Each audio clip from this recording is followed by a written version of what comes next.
Doctor आनंद विरजा जी, doctor बीरे जी, पंडित रमेश अवतार जी, विरजानंद अवतार जी एवं यहाँ पर उपस्थित इस सभागार में मेरे भाइयों बहनों तथा बच्चों, आज का जो विषय मुझे दिया गया है कि जो वैदिक जीवन मूल्य हैं इस बहुसंस्कृति समाज के अंदर,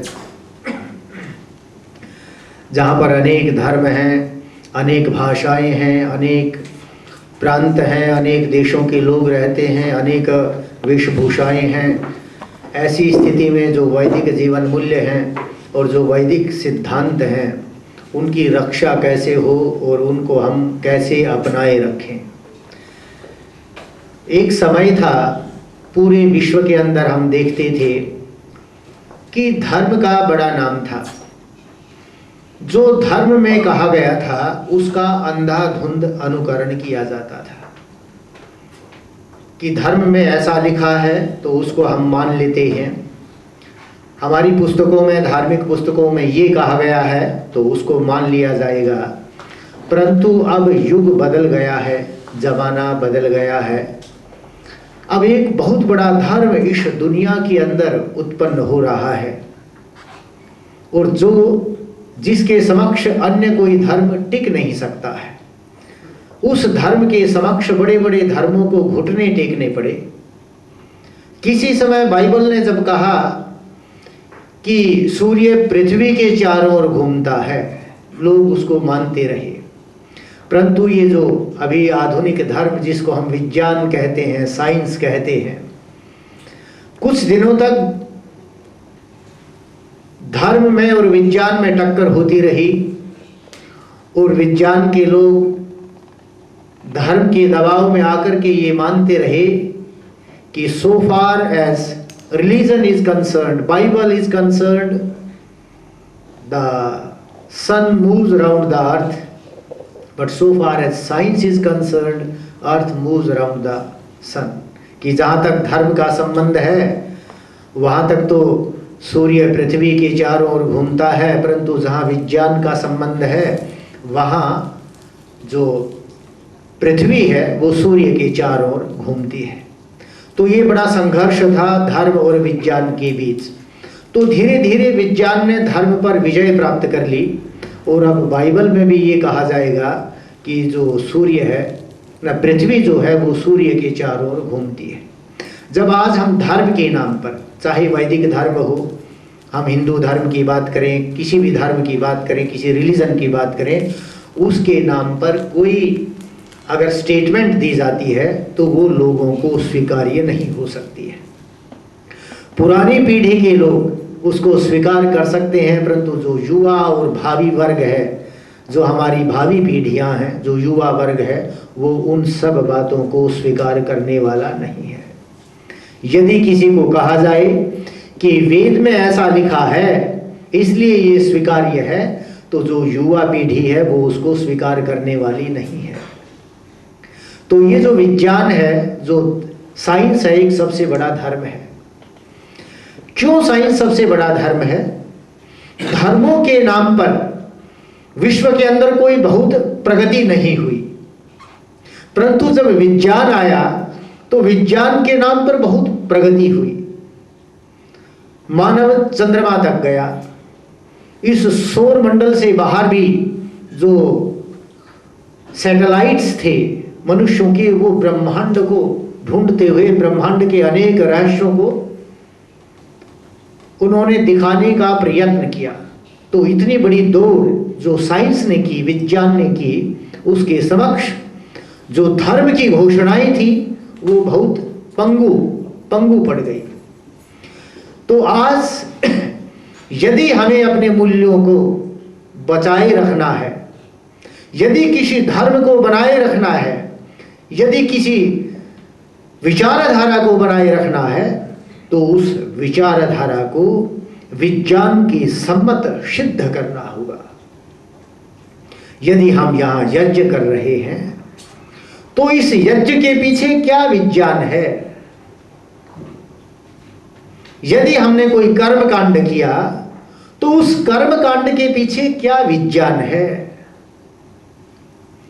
यदि हम कोई विशिष्ट प्रकार का अनुष्ठान कर रहे हैं तो वो क्यों कर रहे हैं, उसके पीछे क्या विज्ञान है? भावना और विज्ञान दोनों अलग बातें हैं।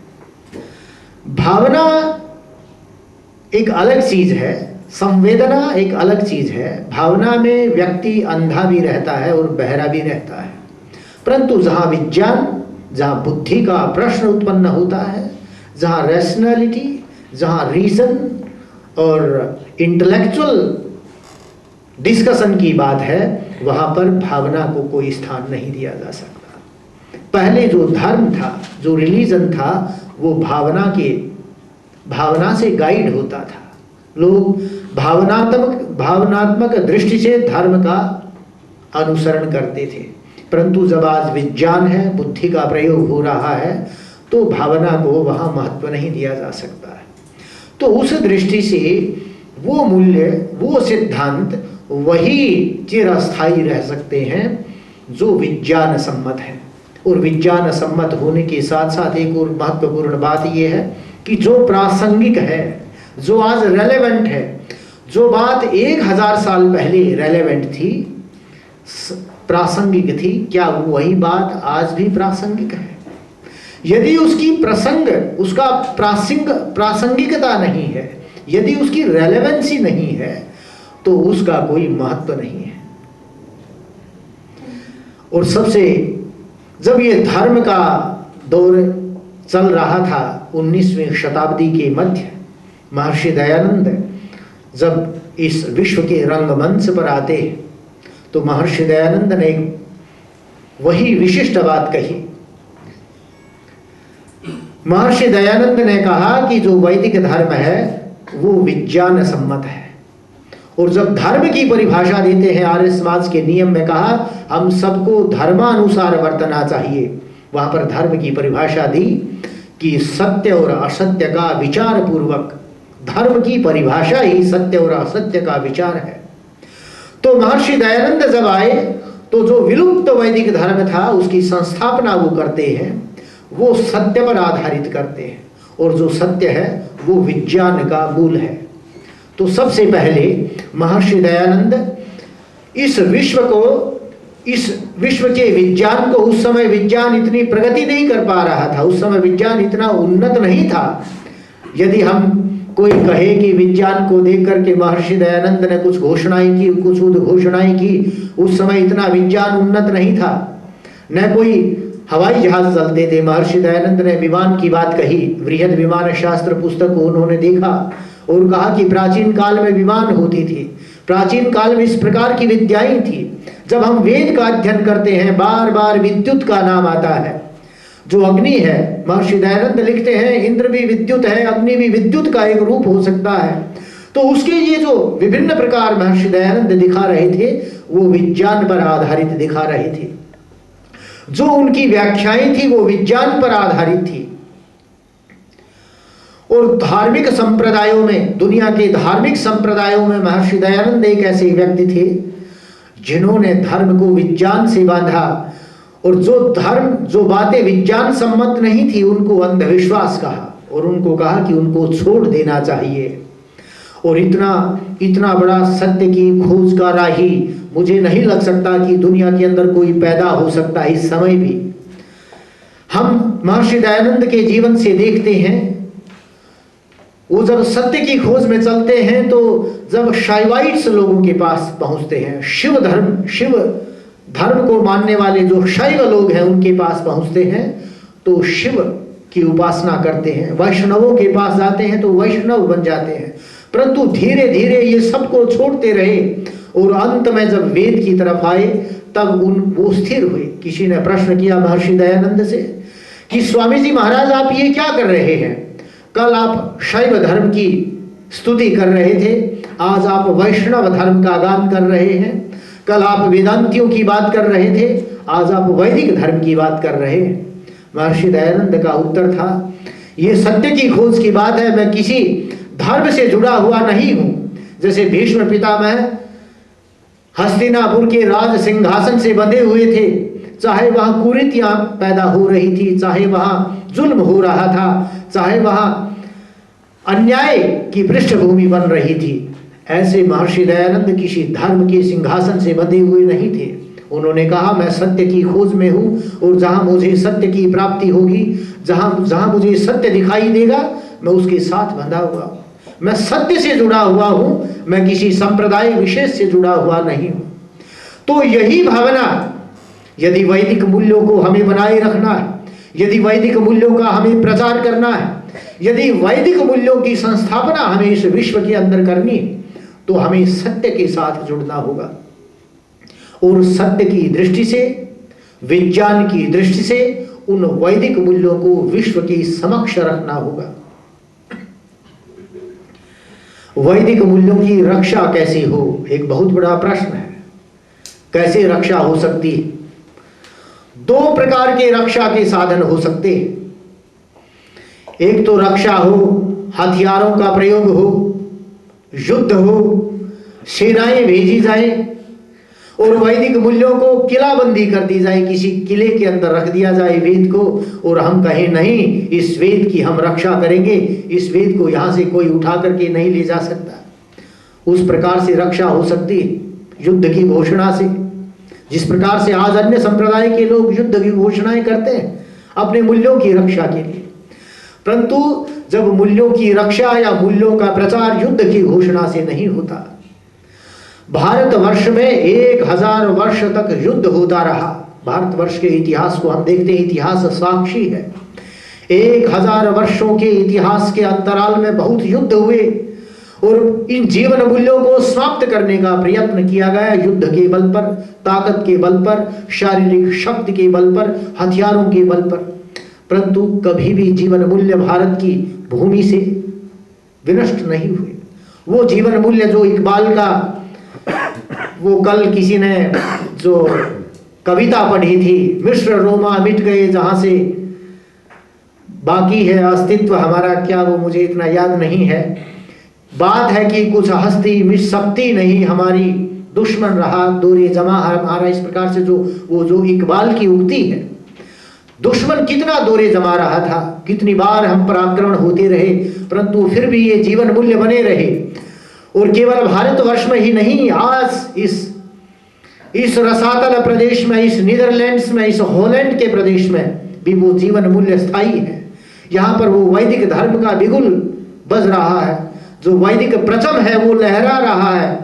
यहाँ पर इतने लोग जिस श्रद्धा से वेदों का प्रचार कर रहे हैं, ये केवल तलवार के माध्यम से नहीं, हथियारों के माध्यम से नहीं, युद्ध के माध्यम से नहीं, कभी भी किसी की रक्षा युद्ध के माध्यम से नहीं होती है। एक श्लोक है, नीति का श्लोक है, नीति के श्लोक नीतिकार कहता है, चाणक्य कहता है, न तु देवा दंडमादाय रक्षन्ति पशुपालवत यंतु रक्षितुम इच्छन्ति बुद्धया संविभजन्ति तम। कहता है जो देव हैं, जो विद्वान लोग हैं, वो पशुपालवत, जिसको हम पाली बोलते हैं, जैसे पशुओं को जब चराने जाते हैं, गाय भैंसों को गांव से बाहर, तो उसके साथ एक व्यक्ति होता है जो उनकी देखभाल करता है, उनको चराने के लिए साथ जाता है, उसको पाली बोलते हैं, पशुपालक बोलते हैं। कहता है देवता लोग जिसकी रक्षा करना चाहते हैं, वो हाथ में डंडा लेकर के उस पशुपालक की भांति उसके पीछे पीछे नहीं फिरते कि तू ऐसे करेगा, ऐसे करेगा, ऐसे करेगा, ये नहीं करेगा। कहते हैं देवता लोग जिसकी रक्षा करना चाहते हैं उसको बुद्धि प्रदान कर देते हैं। बुद्धि एक ऐसी चीज है जिससे व्यक्ति स्वतः स्वावलंबी बन जाता है, सेल्फ डिपेंडेंट हो जाता है, इंडिपेंडेंट हो जाता है और अपनी रक्षा कर सकता है। और देखिए, जब वेद के मंत्र में गायत्री मंत्र, सब लोग गायत्री मंत्र का उच्चारण करते हैं, वहां पर जो वैदिक जो ऋषि है, जब ईश्वर से क्या मांग रहा है, कोई धन नहीं मांगता, कोई भवन नहीं मांगता, कोई संतान नहीं मांग रहा, बुद्धि ही मांग रहा है। धियो यो नः प्रचोदयात्। तो कहता है, ऋषि कहता है, हे ईश्वर मुझे बुद्धि प्रदान करो, और जब सद्बुद्धि प्रदान होगी उससे जीवन मूल्य बनाए रखे जाएंगे उससे धर्म की रक्षा होगी, उससे अर्थ भी कमाया जा सकता है, उससे संपन्नता भी प्राप्त की जा सकती है। तो ये जो बुद्धि का जो प्रयोग है, यही शाश्वत रक्षा का सिद्धांत है। चाहे हम जीवन मूल्यों की रक्षा करें या जीवन मूल्यों को अपने व्यवहार में, अपने जीवन में उनको उतारें, वो बुद्धि के प्रयोग से हो सकता है। और जो बुद्धि का प्रयोग है वो भी विज्ञान है। विज्ञान में बुद्धि का प्रयोग होता है, वहां भावना का प्रयोग नहीं होता है। तो सबसे इस विज्ञान के युग में यदि हमें जीवन मूल्यों को, यदि वैदिक मूल्यों को, यदि वैदिक सिद्धांतों को जीवित रखना है तो बुद्धि का प्रयोग करना होगा। अब बुद्धि के अनेक प्रयोग हैं। एक तो उन वैदिक मूल्यों की सही व्याख्या की जाए, विज्ञान सम्मत उनकी व्याख्या हो। जब हम किसी चीज की सही व्याख्या को नहीं जानते, उसके सही अर्थ को नहीं जानते, तो उसको कौन अपनाने वाला है? तो उन शब्दों को, उस शब्दावली को, उन मूल्यों को, उस विचारधारा को सही समझना होगा। यदि हम धर्म का अर्थ संप्रदाय मानते रहेंगे तो वैदिक धर्म भी अन्य धर्मों की भांति, अन्य रिलीजन्स की तरह समाप्त हो जाएगा, क्योंकि ये एक संप्रदाय है। तो उसकी सही व्याख्या, वेद में धर्म का क्या सही स्वरूप है, अनेक ऐसे शब्द हैं, अनेक ऐसी बातें हैं जहां पर सही व्याख्यान की आवश्यकता है। महर्षि दयानंद ने क्या किया? वे तो भारत की प्राचीन परंपरा की धरोहर थे, सबके पास थे। उससे पहले भी सायण ने, महीधर ने, वेंकट माधव ने, अनेक विद्वानों ने उसके भाष्य किए, उसका अर्थ किया, उसका रूपांतरण किया सरल संस्कृत भाषा में। परंतु कितने ट्रांसलेटर पैदा हुए वेद के। शब्द का शब्दशः अनुवाद, उसका ट्रांसलेशन करना, वो उसका अर्थ नहीं है। यदि मैं अश्व का अर्थ घोड़ा कर दूं तो वो उसका अर्थ नहीं है। वैदिक जो शब्द हैं वो परिभाषाएं हैं, टेक्निकल शब्द हैं। हर शब्द अपने आप में एक परिभाषा की आवश्यकता रखता है। अश्व क्या चीज है? तो जो यास्क, जिस प्रकार से महर्षि दयानंद यास्क को प्रमाण मानते हैं, और यास्क ने बताया कि जो वैदिक शब्द हैं उनका जो डायरेक्ट मीनिंग है, जो प्राथमिक जो उनका मीनिंग है, वो ईश्वर परक है। तो वहां पर ईश्वर का अर्थ, अश्व का अर्थ ईश्वर भी है। उसके कुछ गौण मीनिंग है, अलंकारिक मीनिंग है। उसको कहा आध्यात्मिक, आधिदैविक और आदि भौतिक, तीन प्रकार के मीनिंग वेद के बनते हैं। वही अश्व शब्द आध्यात्मिक मीनिंग में ईश्वर का वाचक है, और वही अश्व शब्द आधिदैविक। अब ये आधिदैविक शब्द क्या है? बड़ी विचित्र बात है। सब लोग देव, देवता, देवी, देवालय और आज मंदिर हमने भी बनाया, आर्य समाज मंदिर। अरे किस नाम का आर्य समाज मंदिर? ये मंदिर क्या चीज है? इसका क्या महत्व है? इसका क्या अर्थ है? कोई जानता नहीं। जो चली आई परंपरा है, जो एक घिसा पिटा, जो हमें जो साधन मिला है, हम उसको आगे बोझा ढो रहे हैं। पीछे से हमारे पूर्वजों ने जो दिया उसको कंधे पे रखा और हम भी चल रहे उस बोझे को उठाए हुए। न देव को जानते हैं, न देवालय को जानते हैं, न मंदिर को समझते हैं। तो जो आधिदैविक मीनिंग है वेद का, वो कोई देवतावाची नहीं है। कई बार मैंने भाषण सुने, कहते हैं कि इनके ये जो भारत है, ये जो हिंदुस्तान के लोग हैं, इनके कोई कहता है एक देवता है, कोई कहता है 3 देवता है, कोई कहता है 33 देवता है, कोई कहता है 33 करोड़ देवता है। ये क्या है? ये भारत सारे देवताओं का संगम है। वो समझते ही नहीं देवता क्या है। अधिदैविक जो शब्द है उसका अर्थ है एस्ट्रोनॉमिकल, एस्ट्रोफिजिकल। जो ब्रह्मांडीय, जो खगोल परख व्याख्या है वेद की, वो अधिदैविक व्याख्या है। और जो भौतिक, जिसको हम फिजिकल, जिसको हम मैटर और प्रकृति की जो व्याख्या कहते हैं, उसको हमने अधिभौतिक व्याख्या कहा। और महर्षि दयानंद उससे भी आगे चले। महर्षि दयानंद ने कहा आध्यात्मिक, अधिदैविक और अधिभौतिक चिंतन पर हम स्थिर नहीं रह सकते। समाज भी तो है, व्यक्ति भी तो है जिस समाज में हम रहते हैं। यदि वही वैदिक सिद्धांत समाज पर लागू न हो तो वो किस प्रकार के सिद्धांत है? इसलिए महर्षि दयानंद ने उसकी एक और व्याख्या की। उसको कहा सोशियोलॉजिकल इंटरप्रिटेशन, सामाजिक व्याख्या वेद की। वही अश्व शब्द आध्यात्मिक अर्थ में ईश्वर का वाची है, वही अश्व शब्द अधिदैविक अर्थ में सूर्य का वाची है, वही अश्व शब्द अधिभौतिक अर्थ में जिसको हम कन्वेंशनल मीनिंग कहते हैं घोड़े का वाची है, और वही अश्व शब्द सामाजिक अर्थ में कमांडर सेनापति उसका वाचक है। तो उस प्रकार से यदि वेद की सही सर्वसम्मत व्याख्या न की जाए, अब देखिए उधर अश्वमेध भी हो रहा है, अश्वमेध यज्ञ हो रहा है। अब अश्वमेध यज्ञ में क्या हो रहा है? घोड़े को काटा जा रहा है यज्ञ में कि घोड़े की आहुति दो। अश्वमेध यज्ञ क्या है? आध्यात्मिक अश्वमेध क्या है?